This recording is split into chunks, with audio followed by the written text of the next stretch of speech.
Dewberry, and you can join me every weekday 6 till 7 on Jubes & Co. Me and my panel will get stuck right into the day's events, and I can tell you, in fact, I can warn you, expect some robust debates, some strong opinions and perspectives from both sides of the fence. It's about you at home as well. I love to read out all of your comments, or at least as many as I can. So join me, Michelle Dewberry, Monday to Friday, 6 till 7 on Jubes & Co. On radio, they call it the drive time slot, 4 p.m. until 6 p.m. as listeners head home. It's that part of the schedule when the dust of the day's events begin to clarify, and we try to make sense of it for you. Brazier is drive time for radio and TV. It's fast, it's punchy, it's opinionated, there's a Brazier angle and a little bit of levity. That's the question. That's two questions, actually. That's Brazier, Monday to Thursday, 4 till 6 on GB News. Hello, I'm Patrick Christie's. And I'm Mercy Moroki. Make sure that you join us Monday to Thursday, 10 a.m. until midday, right here on GB News for To The Point. We're not afraid to talk about the topics that matter to you or the big topics that always matter. We cover absolutely everything, from the breaking political stories of the day to law and order, what's going on in the channel. We're not afraid to hold people to account. We always make sure we include your views on our show. Indeed, if you're thinking it, you can guarantee that we're saying it. So make sure you join the conversation with us, 10 a.m. until midday, Monday to Thursday for To The Point on GB News. I'm Dan Wootton. Join me Monday to Thursday from 9 to 11 for the feistiest and most fun news debate on TV, where free speech reigns. I'll bring you a sharp take on the day's biggest stories, bombshell newsmaker interviews, and A-list guests. And I guarantee you, no spin, no bias, no censorship, and no reason to go to bed. That's Dan Wootton tonight, Monday to Thursdays from 9 on GB News.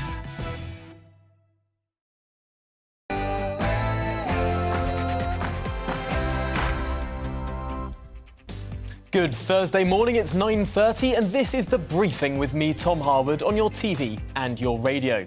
Now today, what on earth are street votes? Will your neighbours be given power over your house? We explore an important policy that has been widely misinterpreted in the media.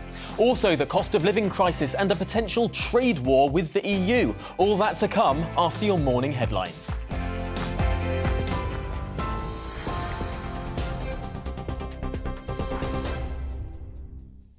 Thanks, Tom. Good morning. It's 9:31. I'm Rhiannon Jones in the GB newsroom. Finland's president and prime minister have announced publicly for the first time their intention to join the NATO military alliance after decades of neutrality.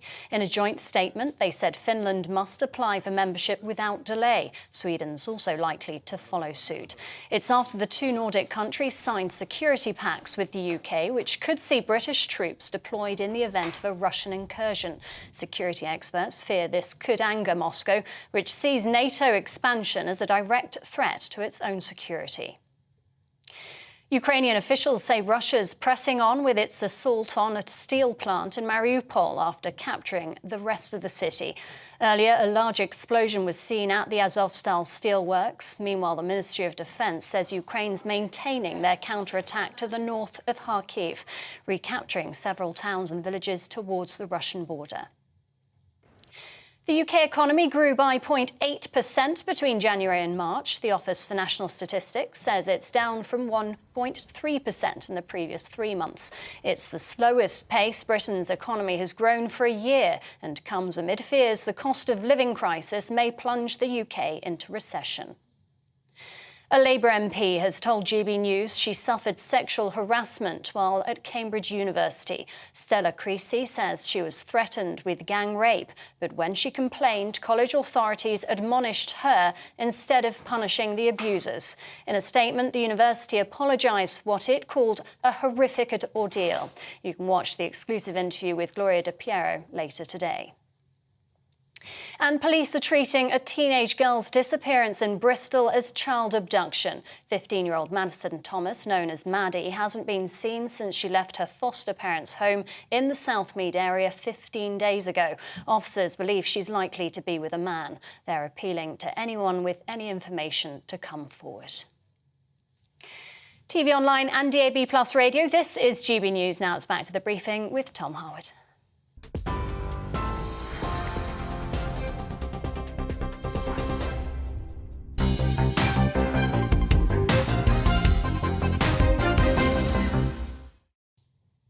Good morning, it's 9:33 and this is The Briefing with me, Tom Harwood, on your TV and your radio.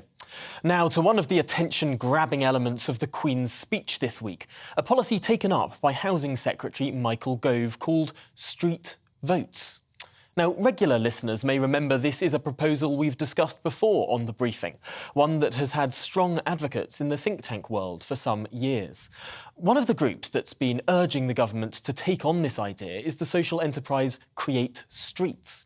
They argue for popular, beautiful building and gentle density, and have published papers on the street votes idea. So who better to explain what it actually means than Nicholas Boys-Smith, the director of Create Streets, who joins me now live in the studio.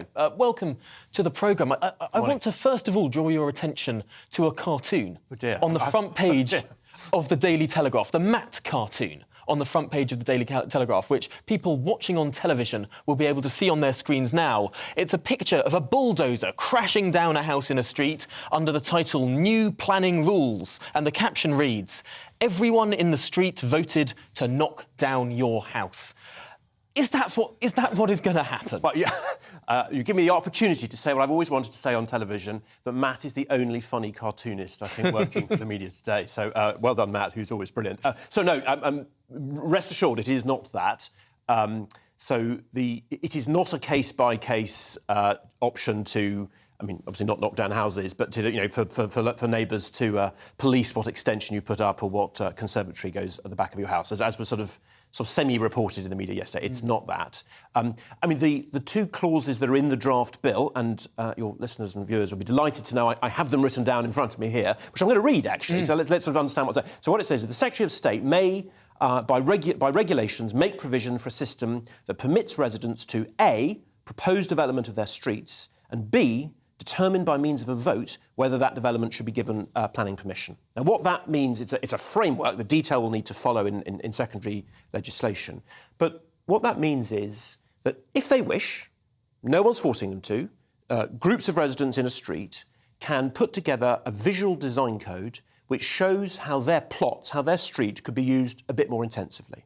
Depending on the situation, that might be turning garages at the back into a granny flat. It might be adding a mansard story. It might be, in extreme case, taking, with consent, a series of semi-detached houses and turning it perhaps into terraced houses. It would be subject to strict limits, so you couldn't be overshadowing neighbouring blocks. I think it's very inconceivable, very unlikely that any street intensifying under this process would ever become more than, say, a Georgian terrace street or an Edwardian street. It's hard to imagine that happening without creating like consequences. I think we can show some of these examples to people watching on television now. Here's an example of sort of some sheds in the back of the street that could be turned into housing. As can be seen there. Now, those listening on radio can have a look at our social media for this. And then there's also the example of building up of a street. Here we go, some low density, I think these might be bungalows on the left, being turned into a lovely Georgian-style terrace. This is the sort of thing that these street votes will allow. Absolutely. It's and as I say, allow, not oblige. So no one would ever feel and would ever be forced to do this. It would be a collective decision. It would require a supermajority. Case, argument to be had is that 65 or 75 or 85. So it would have to be strongly locally supported. And the reason it's so important, I think, is twofold. First of all, since we created the modern planning system, which is very focused on the sort of development control process, if we own two houses on the same street, Tom, and I get permission to turn mine into a 6-storey building, I gain and you probably lose because I'm going to be looking over your garden and overshadowing your property. However, if we collectively band together to grant ourselves the right to go up a story or to make it bigger, we all win together collectively. So it gets us off that collective action hook. It turns a win-lose situation into a win-win. And the second reason, I may just quickly, I can see you dying to get in with another question, forgive me, Tom. The second reason is that the holy grail of creating more homes, and as you know, we desperately, desperately need more homes, is suburban intensification. If you look at the density of what we built in the 20th century, versus what we built in the early 20th, 19th, 18th centuries. It's way, way lower. It's 15, 20 homes a hectare, as opposed to the average 175 in an incredibly popular place such as Pimlico. So if we can find ways to turn the thousands of 20th century streets into something just a bit more intensely decorated, the vast majority don't need to, but if those who wish to can, then the potential for new housing there on our existing urban infrastructure, which is a much greener way to develop, is profound. And that's really interesting because it's not necessarily talking about horrible big tower blocks. This is about sort of basically Georgian squares and that sort of intensification, that sort of density that Paris, for example, has. I want to explore, however, one of the big problems of our current system of planning, which is how arbitrary it is. How on a case-by-case basis you apply for something and whether or not you get along with your local council, whether you know the right politicians, whether you're a big, rich developer, you might be able to push something through. But it's not consistent in a way that would generate reliable building of houses. These street votes, once a street has voted for a plan, that plan is then there and anyone can build to it, right? That's right. And just to, and it both gives control but also sets limits. So up to and within that constraint in terms of height, design, you have planning permission.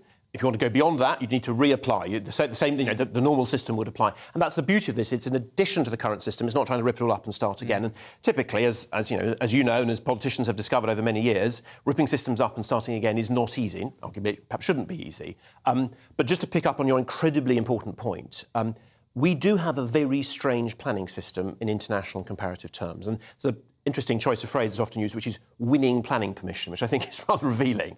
And the consequence of that is that we have one of the most constrained markets for building new homes. We're very reliant on a small number of big companies who are either very good at doing greenfield development in a field or at doing big, complex, very overdeveloped brownfield sites. And our towns and cities are not gently intensifying in the way they used to do, which we turned off. And this is the great irony, I suppose. Because we have planning permission where neighbours can oppose to things currently, I suppose developers are more likely to want to build on green fields than in areas where potentially development might be better for everyone. Absolutely. So, I have spoken to many developers who will say, whatever I do, if I can build where there are no neighbours or where the neighbours, again, revealingly, are politically powerless. And it's very striking that, not surprisingly, more prosperous, better connected neighbourhoods, have been much better at opposing development than poorer neighbourhoods. And when the outrageous post-war motorway box was proposed for central London, which I can exclusively reveal was a bad idea, the rich bits of Kensington and the West End were on the whole very good at preventing that happening, and it was in the East End and the less prosperous bits of London that the motorway started to be built. And it was only when they built the Westway that actually popular revolt stopped it, because that got political. It's really, really interesting. Well, let's hope that this might be able to create some more consistency and less arbitrary rule in these cases. It's a really interesting one, and one we will follow on this programme with great interest. But Nicholas Boyd-Smith, thank you so much for coming in. Thank you very much. And talking us through what is an exciting policy. Well, now let's turn to another big, big issue. Last night, the Attorney-General approved the scrapping of large parts of the Northern Irish Protocol. Legislation for such a move could materialise next week, and Foreign Secretary Liz Truss is expected to offer the EU just 72 hours to budge in Brexit-check talks, or the UK will move unilaterally. The UK government believes it has a solemn duty to uphold the Belfast Good Friday Agreement, which it argues is being severely undermined by this overly bureaucratic and legalistic way in which the Northern Ireland Protocol has been implemented by the EU. With suggestions that the EU could levy tariffs against the UK were it to change that protocol, talk of a trade war is looming.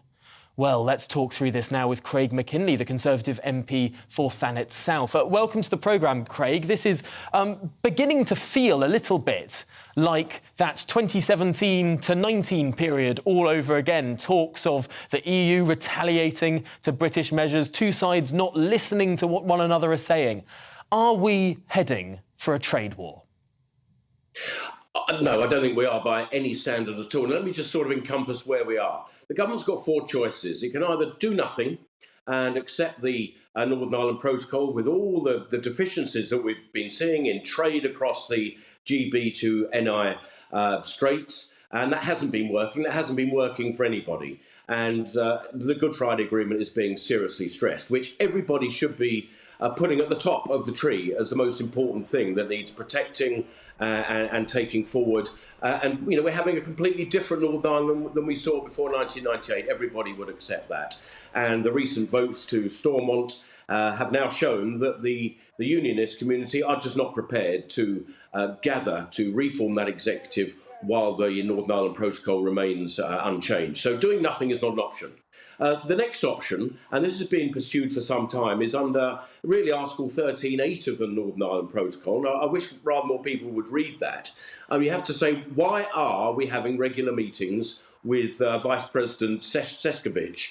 It's because Article 13.8 allows for that, for a subsequent agreements and amendments to make this thing work. So that's why they've been gathering. Now, unfortunately, the tail end of the Lord Frost times and now passed on to Liz Truss, Foreign Secretary, those meetings aren't going anywhere. Every time we come up with something, and it's based really on a mutual enforcement to say, yeah, we respect your single market. We understand you have concerns about things leaking into it, and we will do all that we can to make sure that it won't happen with UK enforcement against traders who break the rules. We've offered that for some time. But all we get, or seem to get from Šefčovič, is, that's beyond my mandate. We're seeing a rerun, and you say about reruns, we're seeing very much a rerun of the times with Michel Barnier, where it was, no, beyond my mandate. I mean, you can only try that for so long until you really lose patience. So we're left with two further options. We can go up the Article 16 route, which, let's not forget, there's only one of these two parties that actually did that, and that was the EU last year, based on the vaccine issues, if you remember those times. So there was only one party that was talking about a border on the island of Ireland, and that was the EU. The UK has said throughout, we will never, ever do that. So that's an option. I wonder if we can get to first principles we're now here. Heading for. I wonder if we can get to first principles here. What is the EU? Why is the EU so afraid of British produce? The UK has recently delayed further SPS checks of EU goods into us. The EU hasn't changed the way it makes its products. We haven't changed significantly the way we produce things too. And yet it seems incredibly arbitrary that these arguments for checks appear. Wouldn't the sensible grown-up situation in this case be to simply say, we recognise your standards, you recognise our standards? Tom, I've been saying that since 2016, since the referendum. We're not suddenly going to become a dangerous nation importing, goods with lead paint on it. It's not going to happen. We have some of the most advanced phytosanitary standards of anywhere in the world. We are a country that actually respects consumers' safety and everything else as much as anywhere. But yes, mutual recognition would have been the landing point that would have solved all of this, with an acceptance that EU goods are likely to be to a good standard, and they should accept that our goods are always going to be a good standard as well. Now, let me give an insight as to what the madness of these negotiations have got to. Apparently, Šefčovič has been worried about the transfer of olive oil from GB to NI. Now, the last time I looked, the amount of GB-made olive oil is somewhere between very little and nothing. But on the other hand, you've got the EU not really coming up to scratch, importing vast amounts of Russian oil. So, if there's talk about a trade war, I don't think the world will be looking very kindly on the EU to say, hold on, guys. You've got the UK at the forefront of trying to deal with the Russian bear, and you want to have a row about olive oil. Come on. So I'm now getting concerned about this olive oil. I like a bit of olive oil on my pizza when I go to a restaurant. Is this toxic? Does Mr. Šefčovič know something that the British regulators don't? Are we eating really radioactive oil or something? I'm not so sure. I'm really sorry. This is the end of the conversation here, Craig McKinley. We will continue this another time, because I'm sure this is going to be a big flashpoint next week too. But thank you so much for joining us this morning on The Briefing. We've got to get to the cost of living crisis now. It's a crisis that continues to pinch, because after roaring growth last year, today's new figures show that GDP is estimated to have fallen by 0.1% in March 2022. Last week, the Bank of England warned of a double-digit inflation and a high risk of a technical recession, 2 quarters of negative growth. Well, today, Boris Johnson's taken his cabinet to Staffordshire, where they'll discuss options to counter the economic turmoil in the wake of the pandemic. So what should they propose? Well, joining me now is Peter Dowd, the Labour MP and former Shadow Chief Secretary to the Treasury. Welcome to the programme. Now, Peter Dowd, what is Labour's plan to deal with inflation? I think, look, all these things have to be set in the context of what came before. It's very easy to try and pin down people in relation to what you do immediately now, but it has to be in the context of 10 years of stagnation. The government have been in power for 12 years. We're now in this situation because there hasn't been investment. We've had low growth in the economy.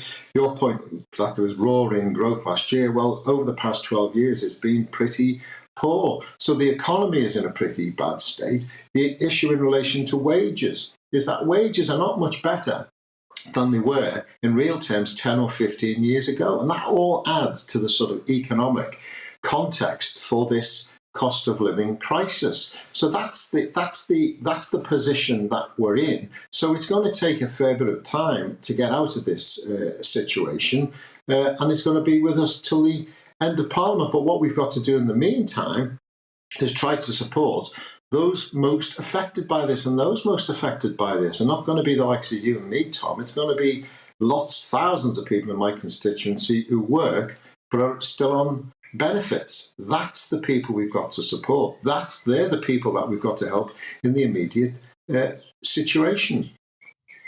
Do you recognise that the government sort of sees itself in a bit of a bind in this situation? It genuinely worries that spending more money, more fiscal transfers or printing more money or something like that would put more money in the pockets of people might be counterproductive in some way, might push inflation higher, might push prices higher? Well, I don't think so, because I think I've mentioned this to you before. During the financial crisis, the government set aside, in one fashion or another, loans, guarantees, support, etc., about £1.3 trillion to support a number of banks who were the cause of the crisis in the first place. We've had about £450 billion in relation to COVID expenditure. What the government recognises at times of crisis, as it did after the Second World War, and for various points, at particular times of crisis, it does have to step out of the straitjackets of this sort of, you can't spend what you haven't got, and so on. It really does have to step out of that self-imposed straitjacket, because that's why we're in the position. After 10 years, we've got stagnating wages, we've got a low growth economy, a low investment economy, a low skills economy. That's the very cause of much of the situation that we're in at the moment, because the government insists on putting itself in a straitjacket. I think you make a really good point about economic growth. It's something that both sides of our politics haven't spoken about enough for the last decade. And it does seem to be that now the Labour Party and the Conservative Party are at least mentioning growth as they argue across those green benches of the Commons. In your view, Peter Dowd, in our last 30 seconds, do you think that growth is now properly on the agenda of politicians? Well, I hope growth is on the agenda for politicians. It was always on my agenda, and the other thing that was on my agenda was the issue about productivity. Better productivity helps with more sustainable growth. So it's not growth at any cost, it's growth that is sustainable. That's the goal. Well, let's hope that there can be some heads banged together in Staffordshire this afternoon and some solutions potentially coming about. We will watch this issue with interest. But Peter Dowd, thank you so much for joining us on the briefing this morning. Finally today, the Prime Minister Boris Johnson has signed a major defence pact with Sweden and Finland that could see British troops deployed in the Nordic nations if they were invaded by Russian forces. Boris Johnson held press conferences with his Swedish and Finnish counterparts and, taking a Brexit Britain forward in international affairs, reiterated the need to defend Europe for generations to come. Well, joining me to discuss the implications of this is Robert Fox, the defence editor at the Evening Standard. Welcome to the programme. Is the United Kingdom taking a bigger role on the international stage, in the defence world, than it has done in recent years? I think it's taking an important role because this move with both Sweden and Finland is a sort of part of a semi-midwife role to Finland and Sweden joining NATO. And as you know, in the last few hours, Finland has said definitively it is applying to join the alliance. I think that Boris Johnson's move was shrewd and timely to say, we are here to help you, we are to help you as you fit in with NATO. And by the way, those two countries don't have any problems with that at all. But the thing that has changed the picture is the Russian aggression in Ukraine, where Britain has taken a pivotal diplomatic role, and if I don't mean to sound patronizing, but a niche defense role. It's put in nothing like, quite literally, the guns that the US and to some extent Australia and Canada has done, but the kind of weaponry, the kind of training that they've managed to put behind that has proved absolutely vital. And the other thing, very quickly, where Britain is absolutely on the cutting edge of basic military operations and military civil operations, is logistics. And that's why the Finns and the Swedes like British help.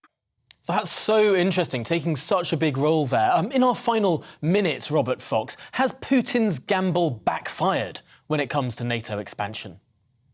Well, God knows, and I mean that absolutely, truly, knows, and only the Almighty must understand what goes on in that man's mind. Because what was he trying to do? I mean, he has committed Russia, whatever happened, to a long war. It will go on, I suspect, for 2 or 3 years in one grumbling fashion or another. It's ruined a democratic country, whatever you think about the democracy in that country, and a friend to the West. But he is also in the process, fast process, of ruining Russia and its economy on the way.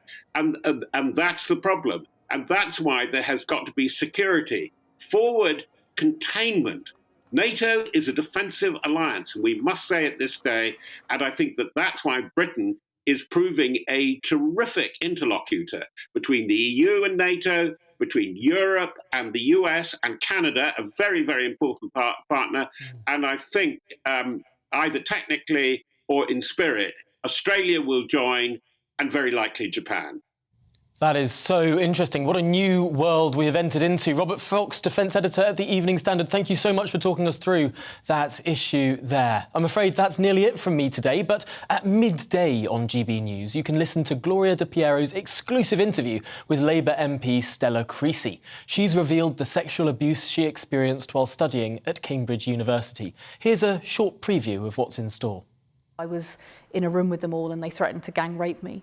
It took public humiliation and posters and finally other people coming forward and me collating the evidence of all the notes, the spitting in my room, the rubbish that was thrown at me, the sexual abuse and harassment if I tried to walk into the bar that came from this group of young men.